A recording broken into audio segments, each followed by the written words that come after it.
오늘 저희들이 볼 내용은 구약 성경 전체를 통해서 가장 행복한 부분이기도 하고 가장 불행한 부분이기도 합니다. 그래서 우리들이 그 대목을 살펴보도록 하겠습니다. 뭐 행복한 부분은 이제 그 성경 최초의 커플이 나오게 되는 내용이죠. 저희 교회도 앞으로 커플이 더 여러 명이 몇 달 사이에 막 생길 것 같은데 바로 이제 여러분들이 이 본문을 보시면서 어떻게 그 행복하게 그 커플들이 만나나 그 이야기를 우리 살펴보도록 하겠고요. 그 다음에 그 다음 장은 바로 성경에서 가장 이제 불행한 대목이죠. 바로 성경에서 말씀하는 죄가 이 땅에 들어오는 이야기입니다. 그리고 그 죄가 이 땅에 들어왔을 때 어떤 내용이 벌어지는지를 저희들이 이제 조금 살펴보게 되겠습니다. 먼저 저희들이 이제 살펴볼 본문이 창세기 2장 15절 부분부터 되는 내용인데 거기에 대해서 저희들이 한번 교독을 한번 12장 15절부터 25절까지를 한번 저희들이 한번 교독을 다 한번 해보도록 하겠습니다. 창세기 2장 15절부터 25절 마지막 절까지입니다. 먼저 저부터 읽도록 하겠습니다. 창세기 2장 15절. 여호와 하나님이 그 사람을 이끌어 에덴 동산에 두어 그것을 경작하며 지키게 하시고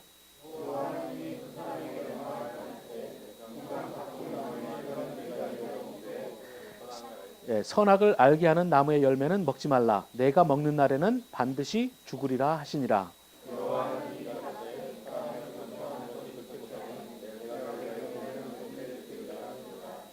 여호와 하나님이 흙으로 각종 들짐승과 공중의 각종 새를 지으시고 아담이 무엇이라고 부르나 보시려고 그것들을 그에게로 이끌어 가시니 아담이 각 생물들을 부르는 것이 곧 그 이름이 되었더라.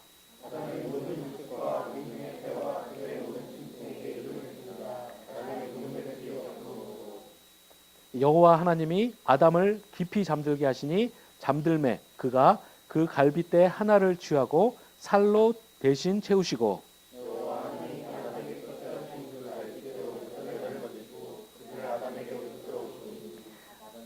아담이 이르되 이는 내 뼈 중에 뼈요 살 중에 살이라 이것을 남자에게서 취하였은즉 여자라 부르리라 하니라.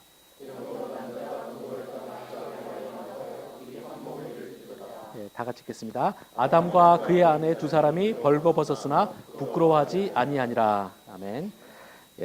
저희들이 이제 우리가 지난주에 2장 15절에 노동의 의미에 대해서 저희들이 좀 살펴봤었습니다. 뭐 복습을 하자면 인간이 노동하는 것은 창조 때부터 정하신 일이라고 제가 말씀을 드렸었습니다. 왜냐하면 우리가 하나님께서 생육하고 번성하라, 땅을 충만하라, 그리고 땅을 정복하라 나오잖아요.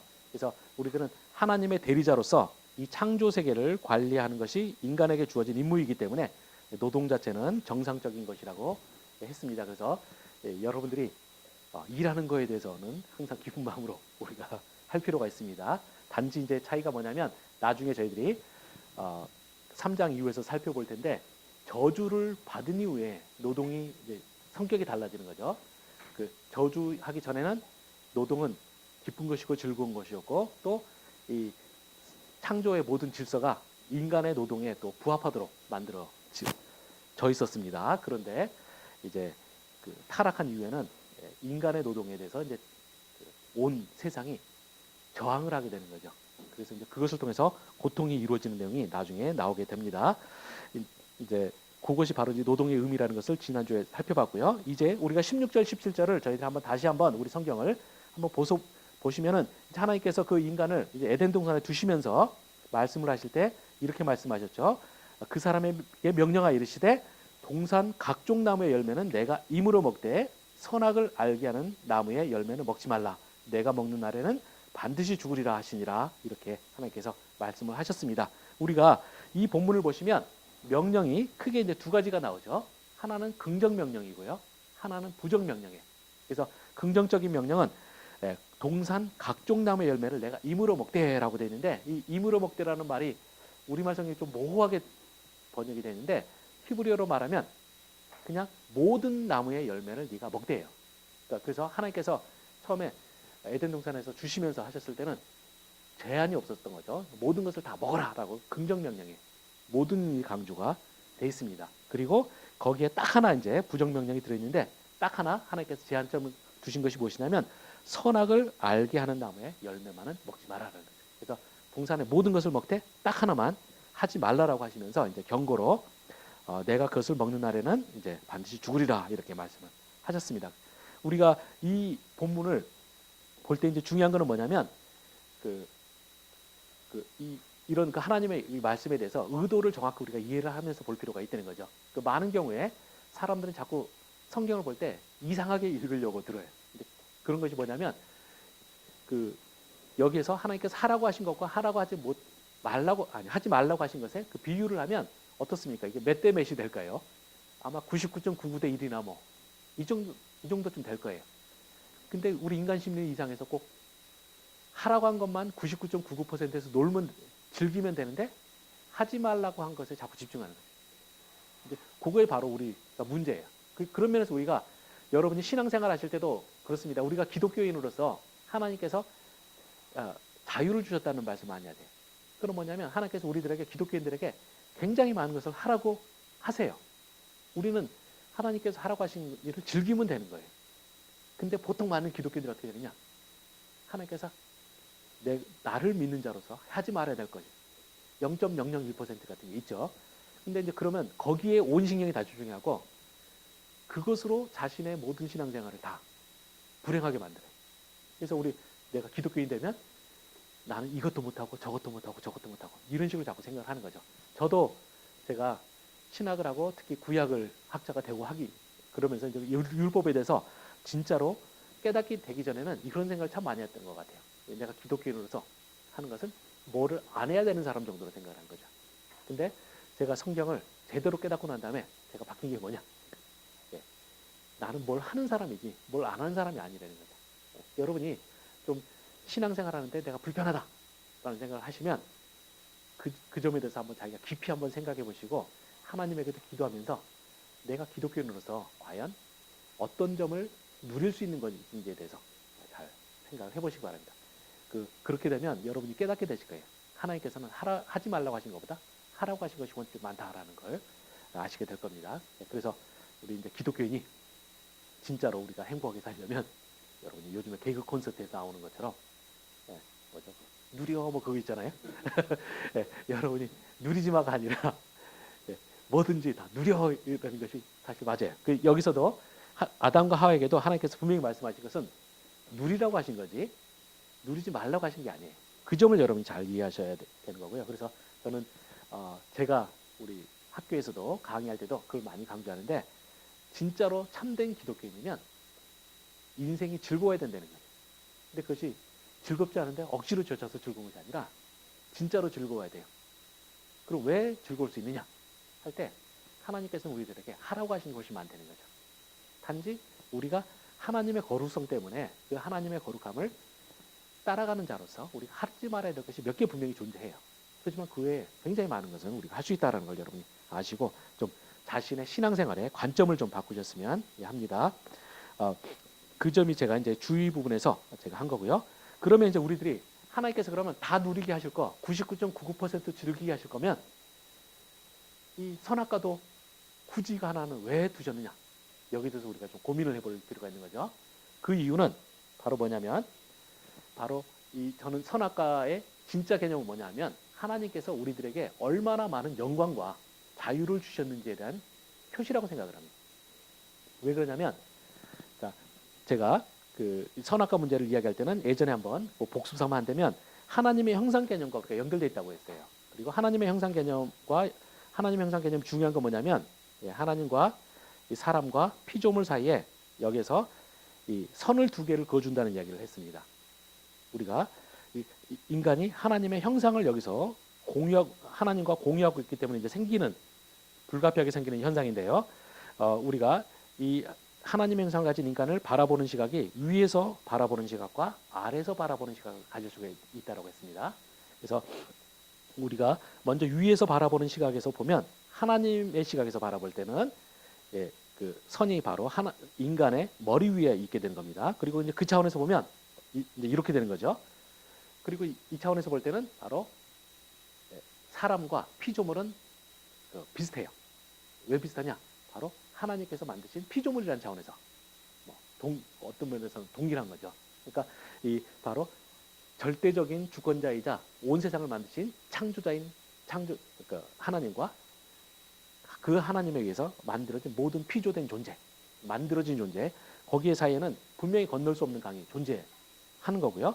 또 이제 반면에 우리가 아래쪽에서도 바라볼 수가 있게 되죠. 아래쪽에서 바라보면 이제 무슨 일이 벌어지냐면 이 선이 아니라 여기에 선이 있게 되는 거죠. 예. 그러면 이제 피조물 시각에서 바라볼 때는 바로 하나님의 형상을 인간이 가지고 있기 때문에 어떻게 보이느냐? 사람과 하나님은 똑같이 보이는 거죠. 예. 그래서 바로 이 아래 선이 하나 있는 거예요. 그래서 우리가 결국 이 두 개의 선이 있다는 걸 잘 기억하셔야 되고요. 이 두 개의 선 중에서 이제 문제가 되는 부분은 뭐냐면 우리 인간이 가진 위험성은 뭐냐면 바로 이 아래에 있는 이 선입니다. 왜냐하면 인간이 이렇게 온 피조물이 보기에 하나님과 자기가 같은 존재처럼 보인다는 사실. 이걸 인식하고 있고 또 그 안에서 하나님의 대리자로서 자기가 모든 걸 누려요. 제가 예전에 말씀드렸던 것처럼 페르시아 같은 대제국에서 이 왕은 이 수도에 있으면서 이제 지방에 있는 모든 곳에는 하나님의 대리 통치자를 두셨다는 이야기였습니다. 바로 이 대리 통치자가 인간인데 이 인간이 이쪽 지역에서 자기가 그 통치를 할 때는 어떻습니까? 자기가 왕이 없는 곳에서는 자기가 최고 주권자예요. 거기서는 자기가 왕과 동일한 권한을 누리고 있는 거죠. 그리고 이 왕의 형상을 가지고 이제 그렇게 통치를 합니다. 근데 이렇게 통치를 하다 보면 항상 가진 위험성이 뭐냐? 이 지방 총독들의 문제는 뭐냐면 자기가 너무나 왕과 똑같은 그 권력을 누리다 보면 자기가 왕이랑 착각할 수가 있어요. 왕이라고. 그렇게 되면 스멀스멀 속에서 기어오르는 생각이 뭐냐? 내가 이 하도 중앙에서 멀어가고 한참 떨어져 있는 지방에 있는 이 통독은 자기가 평생 보지도 못하는 저 왕이란 존재만 없으면 자기는 진짜 왕인 것 같은 거예요. 그래서 내가 이곳에서는 모든 걸 다 누리겠고 모든 사람은 나를 위해서 일려고 이런 식으로 자꾸 생각하는 거죠. 근데 이런 자기에게 가끔 자기가 절대 군주가 아니라 어떤 사람의 종일 뿐이라는 사실을 깨닫게 해주는 게 뭐냐? 저 중앙에서 가끔 칙령이 하나씩 내려오는 거죠. 그래서 이걸 시행해라. 이제 이런 식으로 되는 거예요. 그럼 그때마다 기분이 슬슬 나빠지는 거죠. 분명히 내가 절대 주권자인데 자꾸 저 중앙에서 누가 나한테 명령하는 거예요. 그때마다 자기가 진짜 자기가 절대 주권자가 아니라 누군가의 명령을 받는 존재라는 걸 이제 계속 느끼게 되는 거죠. 그러면 이제 어떻게 되느냐? 자신은 이제 이미 간땡이가 부어있고 위에서는 누군가가 자꾸 가끔 자기를 가리고 누군가의 아래에 있는 존재라는 걸 깨닫게 해줄 때 어떻게 되냐? 그럼 내가 차라리 왕이 되자 하고 여기다가 이제 왕이라는 걸 딱 자기가 쓰고 여기 중앙에 있는 이 존재를 무시한다. 그러면 이제 무슨 일이 벌어지겠습니까? 중앙에 있는 왕이 가만히 있을 리가 없겠죠. 그럼 중앙에 있는 왕이 이 지방 총독에게 너는 나의 종일 뿐이라는 걸 느끼게 해주겠죠. 그래서 전 이 지역의 모든 그 권력을 다 동원해 갖고 군사를 보내서 이 지방 총독을 벌을 할 거예요. 그럼 이제 그때 가서야 이제 지방 총독이 깨달아지겠죠. 바로 이런 위험성이 저는 동일하게 이 인간에게도 존재하는 거예요. 하나님께서 인간에게 당신의 형상을 주시고 온 세상을 통치하게 하시니까 인간이 딱 착각해 준 거죠. 하나님이랑 자기랑 똑같아 보이는 거예요. 아무것도 아닌 것 같은데 가끔 하나님이 자기한테 이제 뭔가를 할 때 거기 기분 나쁠 수가 있는 거죠. 바로 그 문제가 바로 여기에 이제 개입된 선악과에 개입되어 있는 거고요. 그래서 이 하나님께서는 이 인간이 너무나 많은 영광과 특권을 하나님께서 주셨기 때문에 이 인간이 까딱하다가 잘못해서 내가 결국 하나님과 내가 다른 것이 무엇이냐? 내가 하나님처럼 해보자. 이런 착각을 하지 않도록 해주신 것이 무엇이냐? 바로 선악과가 있는 거죠. 그래서 이 딱 하나 모든 것을 네가 다 누릴 수 있을 때 이것 하나만 하지 마라. 왜 이걸 하나만 하지 말라고 하셨느냐? 그건 딱 이유는 아무것도 없어요. 나는 하나님이고 너는 네가 아무리 무슨 짓을 하든지 간에 너는 피조물일 뿐이다라는 사실을 인식이 필요한 거죠. 우리가 어떤 사람이 가장 위험하게 되는 순간도 언제냐면 자신이 주제 파악을 못할 때예요. 그래서 주제 파악을 못하고 실제 자기보다 더 크게 생각하면 그때서부터 온갖 불행은 다 생기는 거죠. 바로 이제 그때 그러지 않도록 하기 위해서 하나님께서는 바로 이 선을 그어놓은 거죠. 특별히 이 점이 중요한 게 뭐냐면 우리가 인간은 주제 파악 못할 때 그 인간이 노력해갖고 자기 주제를 더 키울 수도 있어요. 그렇지만 하나님과 우리 사이의 관계는 어떻습니까? 그는 피조물이 아무리 자기가 주제 파악을 하고 그 다음에 또는 자기 자신을 노력해서 내가 더 커지겠다 할지라도 피조물이 창조주가 될 가능성은 제로예요. 바로 이 속에서 이 피조물의 인간이 할 수 있는 건 가장 지혜로운 일은 뭐냐? 바로 자기가 피조물이라는 걸 뚜렷하게 인식하는 거죠. 그래서 바로 그런 면에서 이 선악과는 인간에게 은혜일 수가 있다는 겁니다. 하나님께서 인간이 내가 아무리 무슨 일이라든지 간에 너는 피조물일 뿐이다 라는 인식을 해주는 거죠. 이것이 바로 선악과의 개념입니다. 그래서 선악과의 개념은 네가 넘을 수 없는 것을 넘으려 하지 말고 너의 자리를 제대로 지켜라. 그렇게 되면 어떻습니까? 인간은 하나님께서 주신 형상 때문에 이 세상에서 모든 것을 다 누리면서 영광스러운 자리를 가지고 살 수가 있어요. 이것이 바로 선악과의 핵심이고요. 근데 이것을 보통은 이제 이단들이 써먹을 때 어떻게 되느냐? 선악과를 갖고 사탄처럼 이상하게 써먹어요. 왜냐하면 선악과 문제를 이제 뭘로 푸느냐? 예전에도 한번 이야기했는데 예정과 자유주의로 풀죠. 그래서 예정과 자유주의 문제로 풀면서 이제 어떻게 되느냐? 하나님께서 과연 선악과를 인간이 따먹을 줄 알았을까요? 몰랐을까요? 이런 질문부터 던져요. 그러면 당연히 알으셨겠죠.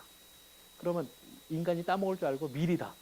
하나님께서 선악과를 만들어 놓고 인간이 그 하나님께서 이제 이렇게 되면 이제 선악과는 덫처럼 되는 거죠. 인간을 멸망시키려는.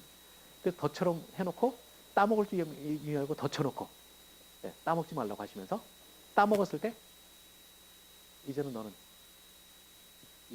내가 하지 말라는 거 따먹었으니까 죄인이다 라고 하는 거죠. 그렇게 되면 우리가 당연히 나올 수밖에 없는 질문이 뭡니까? 하나님께서 선악과 안 만드셨으면 죄도 안 짓고 하지 않았겠느냐 이런 식으로 논리가 진행이 돼요. 그러면서 거기 이제 배후에서는 뭐가 계속적으로 논리로 이제 나가면서 이상한 이야기가 나오게 되는 거죠. 근데 제가 이제 그래서 신학교에서도 가르칠 때 항상 뭐라고 하냐면 절대 이거는 예정과 자유 문제로 풀 수 있는 문제도 아니고 풀어서도 안 된다는 거죠. 왜 그럼 예정과 자유주의로 풀면 안 되느냐 할 때 먼저 예정과 자유 문제를 나누게 되면 조금 어려운 이야기긴 하지만 반드시 뭐가 들어가냐면 영혼과 시간의 개념이 들어가게 돼 있죠. 그러면 우리가 이 시간이라는 건 우리가 인간이 살아나가는 그거예요.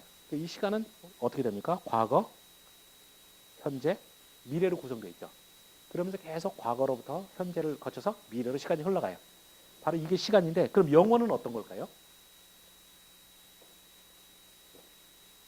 영혼에 대해서 우리들이 이제 착각하는 게 뭐냐면 이 영혼을 우리가 시간을 양적 개념으로 이해를 하는 거예요. 그럼 양적 개념으로 이해한다는 건 어떤 거냐면 제가 이걸 한번 이야기는 했었죠. 복수삼아 저희들이 양적 개념으로 이야기한다는 건 뭐냐면 이 시간을 과거와 현재로 무한히 확장시킨 거죠. 그것이 바로 영혼이다라는 거죠. 그렇게 돼서 그러면 영혼은 인간이 살아나가는 시간이랑 질적으로는 동일하고 양적으로만 앞뒤로 무한히 늘려는 시간이에요. 이런 식으로 우리가 자꾸 이해를 하는 거죠. 이제 그 상황에서 우리가 선악과와 또 그 선악과를 하나님이 과연 우리가 따먹을 줄 알았느냐 몰랐느냐 이런 식으로 나가면 여기서는 절대 우리가 논리적 모순에서 벗어날 가능성이 없어요. 우리가 이런 식으로 다루니까 이제 문제가 항상 꼬이게 되는 거고요.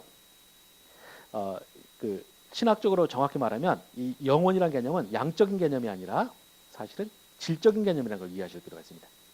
질적인 개념이라는 건 뭐냐? 우리 인간이 이해할 수 없는 개념이 있는 겁니다. 우리 인간은 과거, 현재를 미래로 가는 자기가 살고 있는 어느 영역의 시간을 이해할 수 있어요. 그렇지만 그걸 넘어가는 영역은 어떻게 되느냐? 인간의 두뇌로 이해할 수가 없는 거죠. 그리고 하나님의 모든 경륜과 어떤 계획, 이 모든 걸 다 이해할 수 없어요. 이 속에서 우리가 이해할 수 없는 것 갖고 우리가 논리를 정리하면서 하면은 문제는 절대 풀리지 않는 거죠. 그래서 우리들이 이런 문제를 다룰 때 어떻게 해야 되느냐? 우리는 바로 항상 아까 피조물과 하나님 사이에 선을 그어놓은 것처럼 이 선을 그어놓으시고 이 하나님의 영역은 우리가 모른다는 걸 인정하는 게 굉장히 중요해요. 이것이 성경에서 자꾸 말하는 소위 신비라는 거죠. 우리가 이 부분 모르고 단지 우리는 뭐만 할 수 있느냐? 하나님께서 이 인간이 이해할 수 있는 영역으로 계시를 해주시는 여기는 이해할 수가 있어요. 그래서 계시 부분에서 우리가 열심히 노력을 해야 되지만 그걸 넘어서는 영역, 하나님의 영역에서는 이야기를 해봤자 무의미한 거라는 거죠. 그래서 우리가 영혼이라는 개념도 바로 그렇습니다. 우리가 인간이 아무리 논리적으로 하고 해봤자 인간은 절대 이해할 수가 없어요. 그럼 이제 그 부분은 놔둬야만 되는 거죠. 그래서 선악과 문제도 우리가 하나님 따먹을 수 있느냐 몰랐느냐 이런 식으로 계속 논의하는 거는 무의미한 거고, 그래서 이제 그 부분을 다루는 것이 아니라 제가 아까 말한 것처럼 하나님의 형상 개념으로 우리가 나누면 아주 문제는 단순해져요. 선악과를 하나님께서 만드셨는데 선악과를 만든 것이 잘하셨느냐 못하느냐 이거는 하나님의 결정 부분이니까 놔둬요. 단지 우리가 물어야 될 건 뭐냐면, 자, 하나님께서 하지 말라고, 선악과를 따먹지 말라고 했고, 그 다음에 선악과를 하나님께서 주신 이유 자체가 뭡니까? 인간은 창조주가 아니라 피조물되는 그 자리에 있는 존재라는 걸 표시해 주는 것 같아요. 인간은 너는 피조물일 뿐이다라는 표시 같은 거예요. 그러면 우리 인간이 하나님과 바른 관계를 갖고 있으면 어떻게 하면 됩니까? 따먹지 말라고 했으면 안 따먹으면 딱 끝내는 거예요. 바로 주권자의 명령에 내가 받아들이고 하면은 모든 것이 다 해결되는 거죠. 근데 우리 선악과를 따먹으려고 했을 때는 그 무엇이냐? 바로 인간이 지을 수 있는 가장 커다란 죄악, 바로 자신이 창조주가 되고 싶어 했다는 이걸 드러내는 거죠. 이것만 안 하면 모든 것이 다 끝나는 거예요. 이 점이 바로 이 선악과 문제의 핵심인 거죠.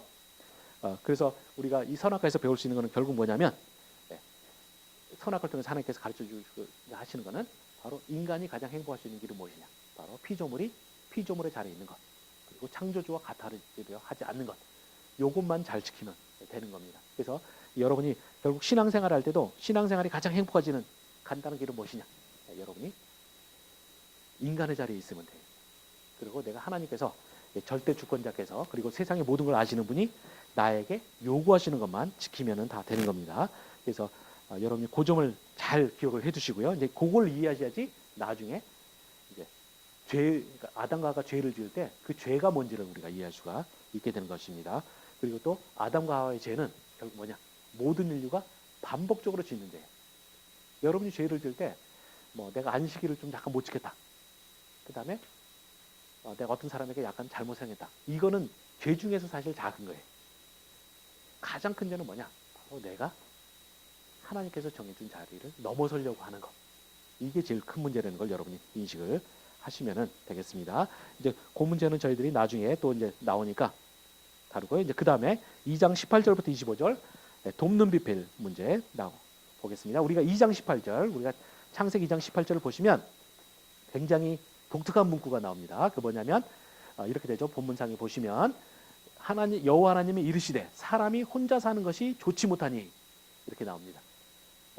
이 점이 굉장히 중요한 거예요. 왜냐하면 여러분이 창세기 1장에서 보시면 제일 많이 반복되는 문구 중에 하나가 뭡니까? 하나님이 뭘 창조하시고 나서 맨날 하시는 말씀이 뭡니까?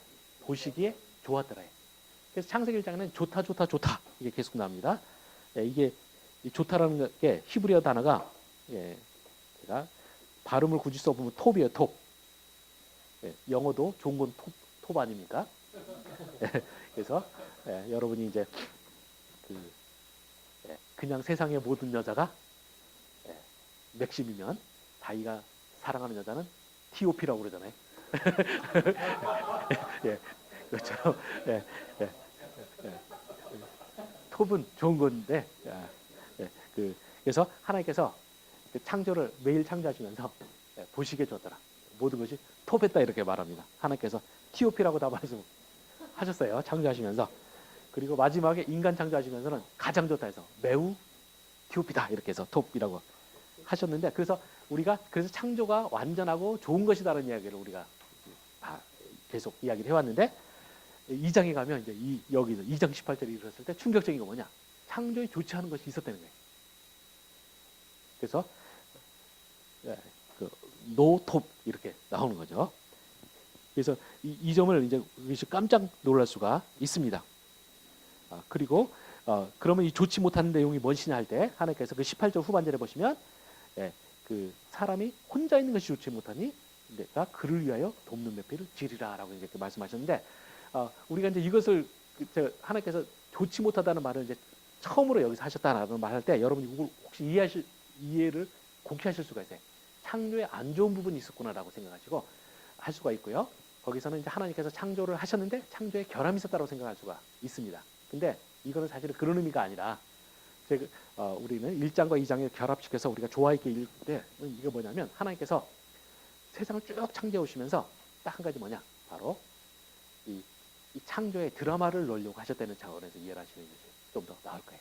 그러니까 우리가 하나님께서 뭘 주실 때 그냥 주실 수도 있지만 이 하나님께서는 아마 제가 볼 때는 제 내러티브 이론가로서 제가 볼 때는 하나님은 똑같은 일을 하셔도 좀 드라마 있게 만들려고 하시는 경향이 좀 있는 것 같아요.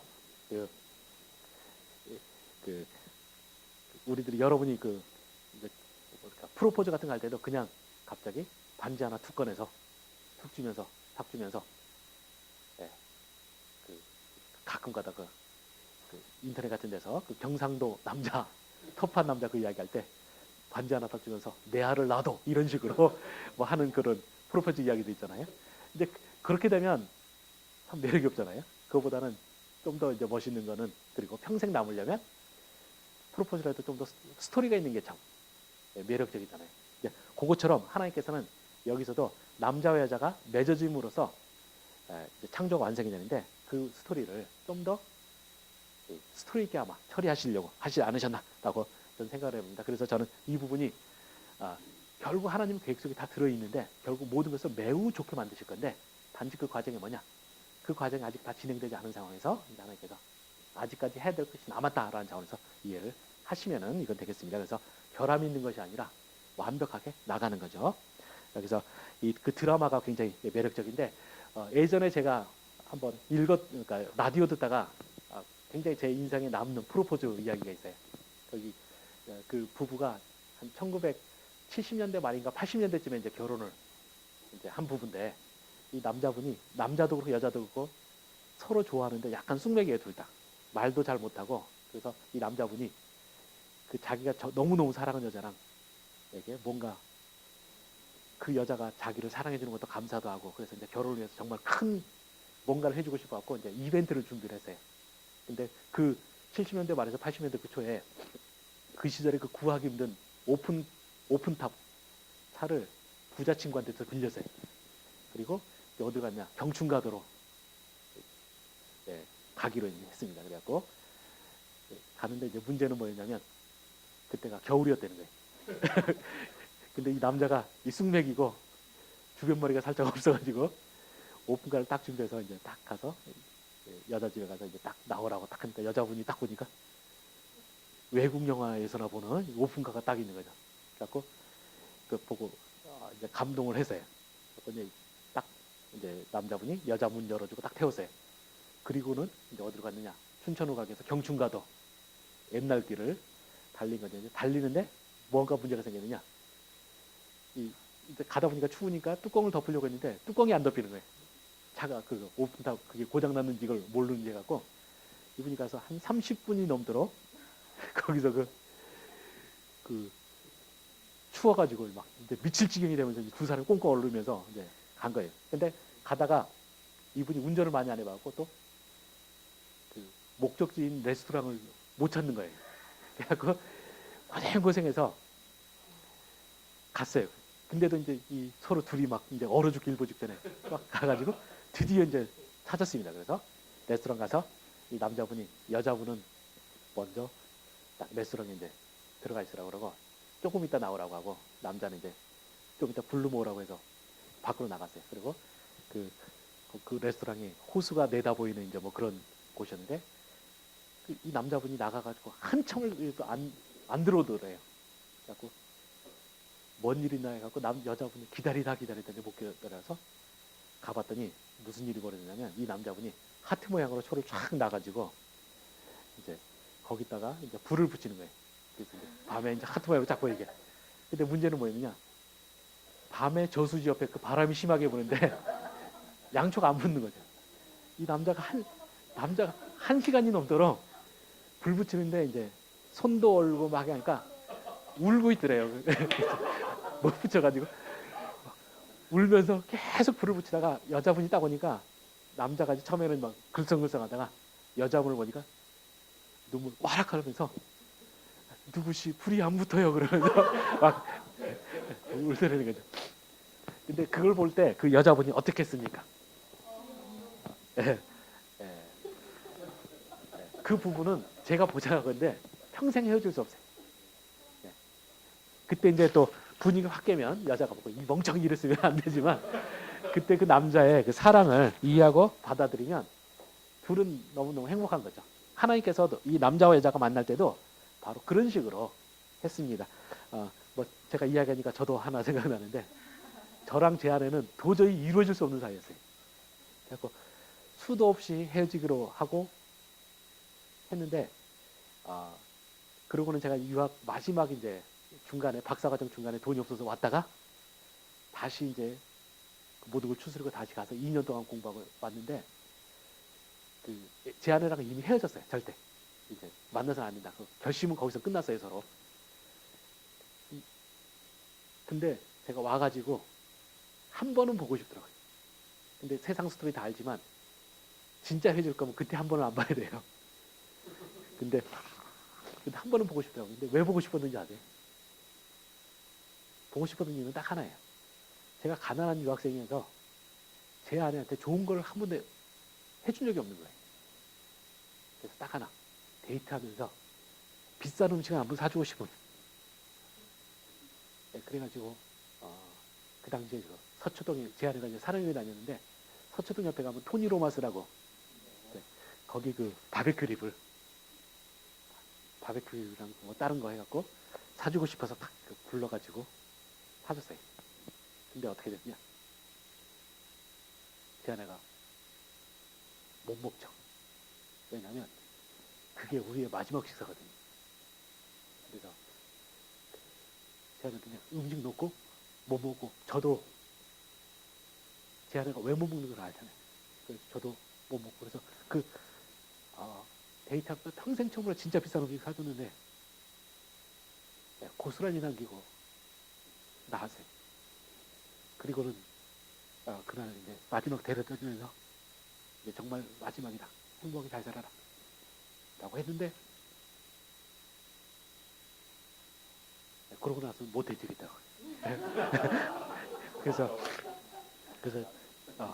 그래갖고 이제 더 만났고 그다음에 우여곡절 그때 결국은 저희 어머니랑 저희 부모님께 포적을 파시라고 그러고 그래서 이제 나가서 결혼해가지고 사는데 저는 제 아내를 보면서 정말 이런 사람을 만나게 해준 것 자체가 하나님한테도 감사하고 계속 행복해요. 행복은 뭐냐면 우리가 결국은 세상의 계산이나 이런 것을 하지 않고 둘에 대한 진정한 사랑 때문에 맺어진 거죠. 저는 제가 그리고 이제 그런 식으로 됐을 때 몇 번 제 아내를 떠나려고 했지만 이제 못 떠난 이유는 뭐냐면 제 아내가 성품이 너무 헌신적인 사람이라 어떤 남자가 조금만이라도 나쁜 남자가 제 아내의 헌신을 이용해 먹으면 제 아내는 제가 볼 때 정말 불행해질 수 있는 사람. 마치 예전에 여명인 눈동자라는 그 TV 시리즈 있었죠. 거기 요옥이라는 사람이 더 이렇게 좋은 남자랑 결혼할 수 있었지만 결국은 최재성 그 사람이 불쌍해서 결국 그 사람이랑 같이 죽잖아요. 제 아내는 분명히 그럴 사람이라 제가 이건 도저히 안 되겠다. 결국에서 그러니까 제가 뭐 저도 착한 사람은 아닐 수 있지만 내가 최소한 제 아내의 그 헌신에는 내가 이용하지는 않을 사람이란. 그래서 결국 이제 그렇게 됐습니다. 스토리가 너무 길어졌는데 그래서 결국은 우리가 하나님께서 저는 이런 식으로 하신 것도 그냥 덜컥 남자 여자 만들어갖고 둘이 살아라 이거보다는 훨씬 더 매력 있잖아요. 저는 이제 그런 부분 차원에서 이해를 하시면 되겠고 그래서 이건 하나님의 이벤트라고 생각하시면 되겠습니다. 그래서 이제 그 내용이 되는데 우리가 시간상으로 좀 어정쩡하지만 여기에서 제가 1시간에 30분 하기로 했던 시간이 다 돼서 일단 여기서 끊고 다음 시간에 스토리를 하겠습니다. 내 이야기만 하면 난 눈물이 나. 우리 아내랑 사랑 이야기만 하면.